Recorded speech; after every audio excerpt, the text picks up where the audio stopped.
Hello and welcome to HIM Tutorials. As first chapter nutrition in plants is going on and the subtopic photosynthesis we are doing, and in today's session we are going to learn about the objectives, that we will look out the role of leaves, stomata and other nutrients, that how these things are going to help in the process of photosynthesis. So without much delay, let's begin with the first objective, that is role of leaves. As we know that leaves are very important because leaves are giving two main things for the photosynthesis. They are providing chlorophyll, okay, which is a green color pigment, and they are giving us stomata.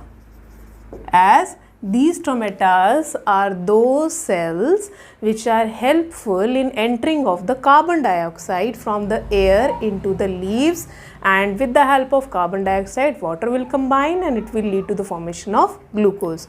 So both the things are very essential. Chlorophyll is very essential because it is a green color pigment. It traps the sunlight and change the solar energy into the chemical energy inside the leaves. Also stomata, which is helpful in entering of the carbon dioxide. So the role of leaves is that it is providing us two things, chlorophyll and stomata.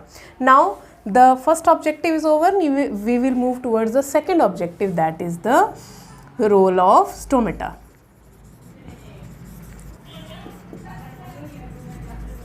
Okay. If we discuss about the role of stomata, then in the role of stomata, first we will write down the equation, that what is the final product in the photosynthesis, as carbon dioxide from the air and water from the soil enters in the leaf in the presence of sunlight and chlorophyll. It will lead to the formation of glucose, which is a carbohydrate, okay, and what is released? Oxygen is released, and this oxygen gas is helpful for all the organisms which are present on the earth, either they are plants or they are animals. I repeat again, either they are plants or animals. So oxygen is the, you can say, the final product of the photosynthesis, but this oxygen is also required by the plant.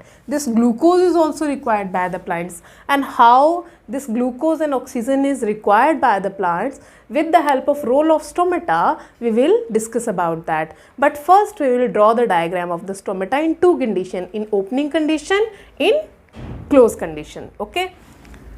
So we have already drawn this diagram before. This is the stomata, guard cells, and these are the side cells, subsidiary cells, which are present outside the guard cells. If I label it, so these are the guard cells, okay, and this inner part, open part, is stoma, okay, and these are the subsidiary cells. All the cells are subsidiary cells. This is the opening condition, okay, and if it is an opening condition, it is also called as turgid condition.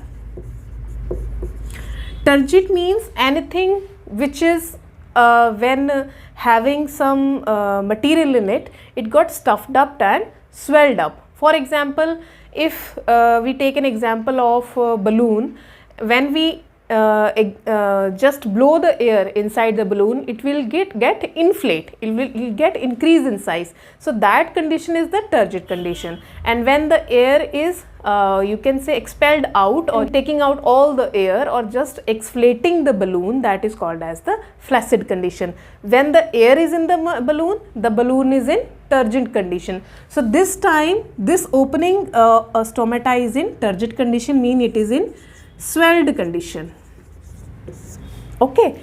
Now the second diagram I am making again for the stomata, and it is somewhat like this. These are the guard cells and these are the side cells, subsidiary cells, which are helpful in opening and closing of the stomata. I'll label it. This is the guard cells. Okay, so here the stoma is almost in closed condition. So this is the closing of stomata. It is a closing of stomata and it is a flaccid condition. Same we have discussed as when the air is got expelled out from the balloon, then it is in flaccid condition. So similarly this is also in flaccid condition, and this is the opening is at daytime of the stomata and closing it at night time. Okay, now we will discuss about the two things. Okay, carbon dioxide and water, they are combining as raw material and giving us glucose and oxygen in case of photosynthesis. In case of photosynthesis.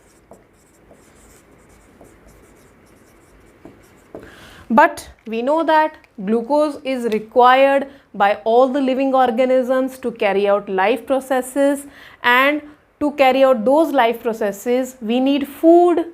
Animals need food. Animals have food from the plants. Okay, and plants are making their own food, but still if the food is formed in the form of glucose, this glucose will also be utilized by the plant, by the different parts of the plant to carry out the other life processes. And when the glucose is absorbed by the different parts of the plant, because this glucose is what? We have discussed two vessels. We have discussed xylem vessels. We have discussed phloem vessel. As xylem vessels are responsible for supplying water in all the parts of the plant, and they are unidirectional, they are just moving from the roots to the upper part of the plant, and phloem vessels are providing food, and that food is in form of glucose and it is in liquid form. Okay, so this glucose is provided by the phloem, and this phloem is multidirectional. Okay, it is bidirectional, it can move any direction. Okay, and food is supplied by the phloem to all the parts, and what is that food? That food is glucose. So it means that plant is also using its own glucose. I repeat, what is here proved? That glucose is also required by the plant. So plant is also using what? Glucose. So when any organism, when it uses the glucose in the presence of oxygen and lead to the formation of carbon dioxide, that is called as respiration. Okay, it means that both the processes goes on in the plant. Photosynthesis also, respiration also. Photosynthesis, and when will the photosynthesis goes on and when will the respiration goes on? Photosynthesis only goes on in daytime. Okay, but respiration goes on day and night both. So all the time what is going on? All the time respiration is going on inside the plant, but only in daytime the photosynthesis is going on in the plant. How is it going on? We will discuss about that. Okay. Now in the day we know that photosynthesis take place in the presence of sunlight. So as the sunlight is there, at that time stomata got opened. How stomata will open? Because for the process of photosynthesis carbon dioxide required and water is required. Now from the soil what the plant will do? If this is a plant, these are the roots, this is a leaf, this is a sun, and it is giving it sunlight. So from the roots the xylem vessel will absorb water and that water will enter into the leaf. Okay, when the water is entering into the leaf, it means all the cells of the leaf, they got what? Water. Now what will happen? As water enter inside the leaf, that will lead to the entering of water into the guard cells. Diffusion of the water from the side cells into the guard cells take place. All the water which is present in the side cells that got diffuse or enter into the guard cells.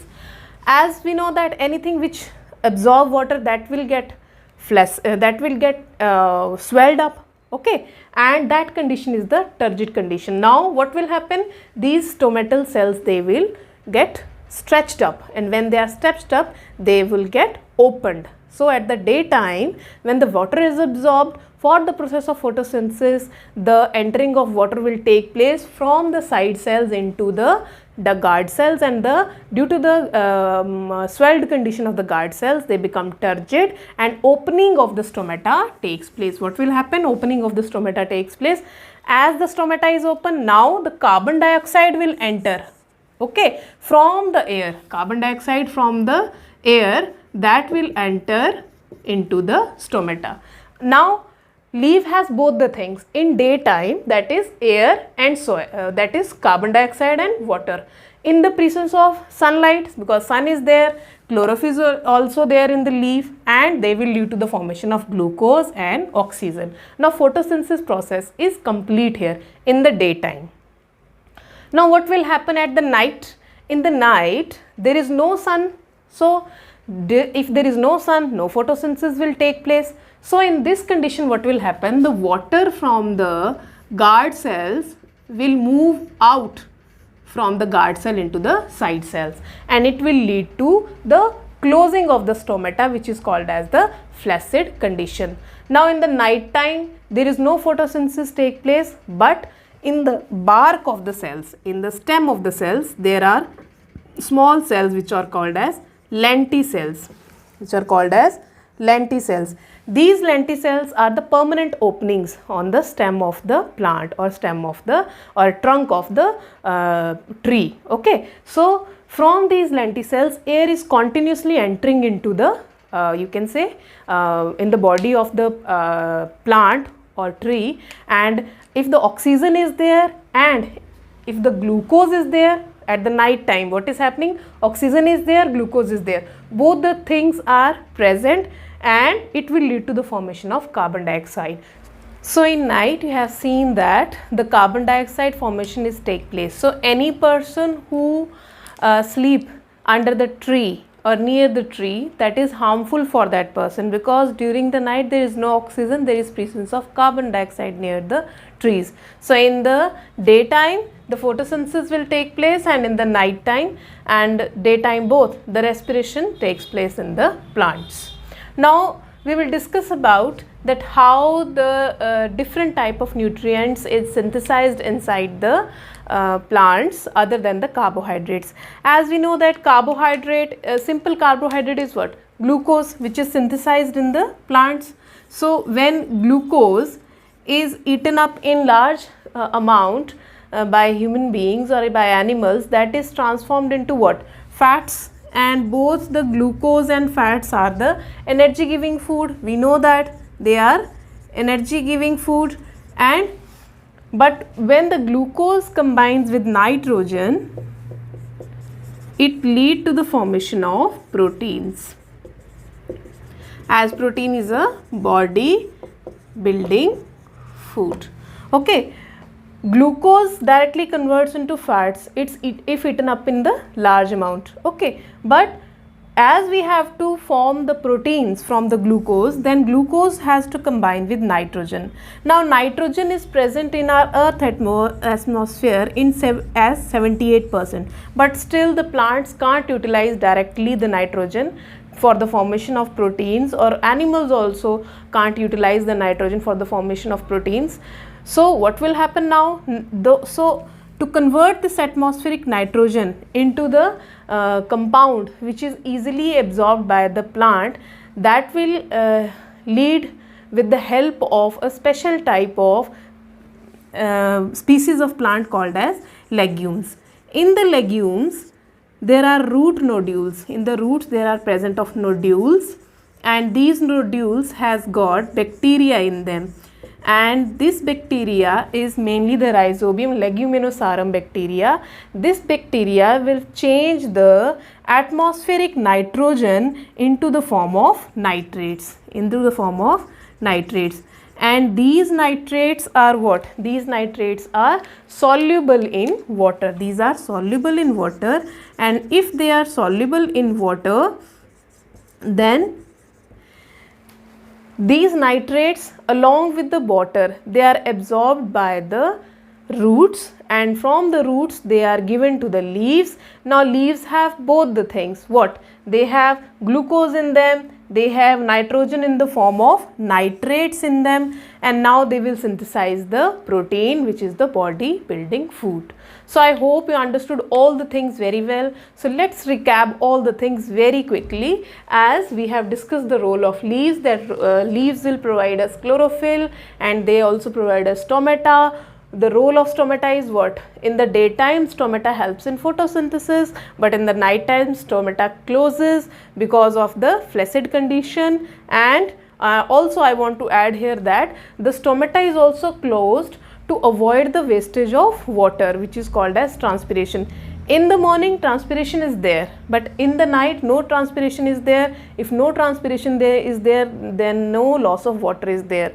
So why it is important for the plant cell to have water in it? If we go for the structure of the cell of the plant, it has a large vacuole in its center and the nucleus is somewhat inside. So why is it having a water vacuole, large water vacuole? Because plants can't move from one place to another and they have to store water in them. So just also to store the water, they at the night time the stomata remain in flaccid condition. They will not allow the loss of water from it. Okay.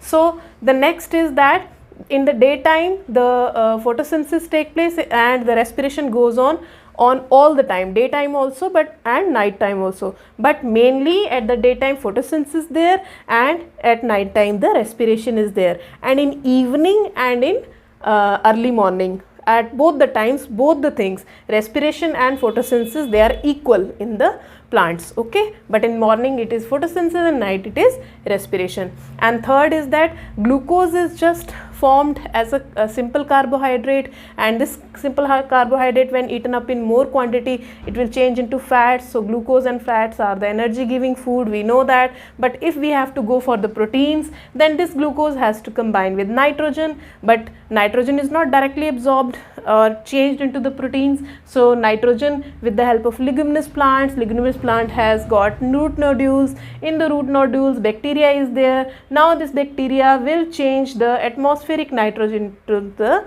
nitrates, and when this atmospheric nitrogen gets changed into nitrates, these nitrates are soluble in water. Now roots will absorb the water along with the nitrates, and the plant will going to synthesize the protein in its body. We humans and also animals, they eat the plants, and now these proteins which we eat up from the plants, we will change in our body these proteins into different forms of other nucleic acids, amino acid, DNA, RNA, many things are formed there.